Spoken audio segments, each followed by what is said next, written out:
Hello guys, ये episode 47 खूबसूरत मोहब्बत का। तो चलिए शुरू करते हैं। मंदिरा फ्रेश होकर बाहर आ जाती है डाइनिंग टेबल पर बैठकर नाश्ता करने। सभी लोग नाश्ता कर रहे थे। मंदिरा बहुत चुप होकर नाश्ता कर रही थी। तभी रानी जी और सुभाष जी आंखों ही आंखों में कुछ बात करते हैं। सुभाष जी मंदिरा से कहते हैं, क्या हुआ बेटा, तुम ठीक तो हो ना? तुम इतनी चुप चुप क्यों हो? मंदिरा कहती है, हाँ पापा मैं ठीक हूँ, आप टेंशन मत लीजिए, बस मेरा थोड़ा पैरों में दर्द था। रानी जी कहती हैं कि वो बुखार की वजह से है मंदिरा, तुम आज बस घर पर आराम करना, तुम कहीं बाहर मत जाना। मंदिरा हाँ में से हिला देती है और वो सोचने लगती है कि शायद अंश की वजह से उसकी तबीयत खराब हो गई। वो इतनी गहरी सोच में थी कि सुभाष जी और रानी जी की आवाज भी उसे सुनाई नहीं दे रही थी। सुभाष जी और रानी जी भी मंदिरा का शांत स्वभाव देखकर थोड़ी टेंशन में आ गए। मंदिरा का शांत स्वभाव देखना उनके लिए थोड़ा इम्पॉसिबल सा था, क्योंकि अंश ने जो भी किया वो उनके साथ दिल दहला देने वाला था। थोड़ी देर में नाश्ता खत्म करने के बाद मंदिरा भी अपने रूम में आकर बेड पर लेट जाती है और उसे अब नींद आ रही थी, वो आराम से सो जाती है। रानी जी भी सारे बर्तन समेटती है। सुभाष जी मंदिरा को उसके रूम के गेट पे खड़े होकर देख रहे थे और धीरे धीरे दोपहर होने लगी। यहाँ का सफर इतना अच्छा लग रहा था कि कोई भी बोर नहीं हो रहा था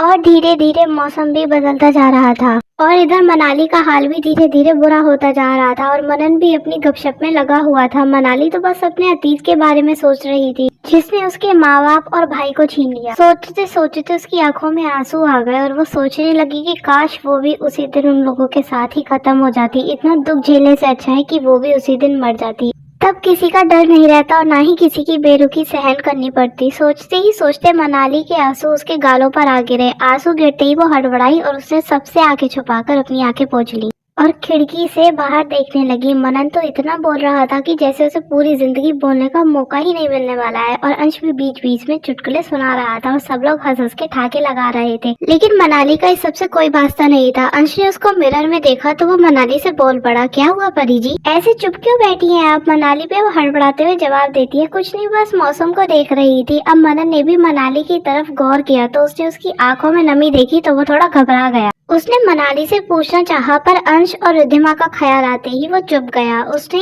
एक नजर मनाली की तरफ देखा और उसका हाथ पकड़ लिया। मनाली ने एक नजर मनन को देखा और अपना हाथ छुड़ाना चाहा, पर मनन ने भी उसका हाथ कस के पकड़ रखा था। मनाली ने हार मानते हुए अपना हाथ मनन के हाथ में छोड़ दिया। मनन उसके पास बैठते हुए कहता है, कुछ प्रॉब्लम है? मनाली अपने हाथ को देखते हुए नामे से हिला देती है। मनन ने उसकी उंगलियों को जकड़ते हुए कहा, कुछ प्रॉब्लम है, मुझसे शेयर करो, तुम खुश नहीं हो मेरे साथ? मनाली ने कुछ न कहा। मनन ने भी कुछ कहना उचित नहीं समझा। वो बस अपने दिमाग में कुछ उल्टा पुल्टा सोचे जा रहा था। वो बस मनाली को खुश देखना चाहता था, पर उसे ये नहीं पता था कि मनाली उसके साथ आके इतना उदास हो जाएगी। मनन ने मनाली का हाथ छोड़ा और दूर बैठ गया। मनाली ने देखा कि मनन उसका हाथ छोड़कर खिड़की की साइड बैठ गया है और बाहर देख रहा है। मनाली को जैसे सबकी आदत सी हो गई थी उसके छूने की, उसके बात करने की और उसके देखने की। मनन जब भी बात नहीं करता उसे खाली खाली सा लगता। वो भी मनन के बदलते रवैये के बारे में सोचने लगी थी। और यहाँ बेचारा अमर निशा को समझा समझा कर थक गया था, पर निशा की हरकतें नॉन स्टॉप चालू थी। निशा के नशे का शिकार हनी बन रहा था और हनी भी उसके बोरिंग सवाल सुन सुनकर पक चुका था।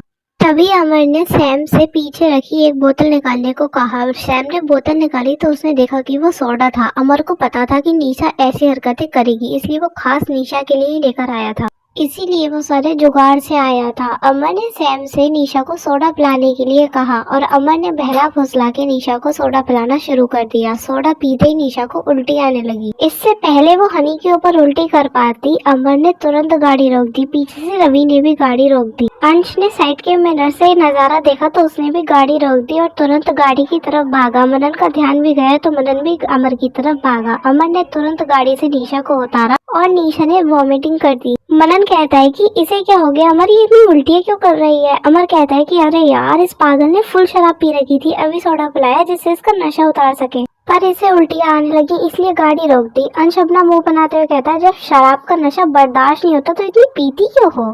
इस पर निशा अंश को घूर कर देखने लगती है और कहती है कि तेरे पैसों से तो नहीं पी थी ना, जो तू इतना बोल रहा है, खुद के पैसों से पीती हूँ, समझा? और आइंदा मुझे इतना मत बोलना वरना तेरे ऊपर ही उल्टी कर दूंगी। वहाँ खड़ा हर एक शख्स निशा की ये बात सुनकर चिढ़ गया। निशा को अब हिचकियाँ आने लगी। अमर ने उसे पानी पिलाया और कार में बिठा दिया।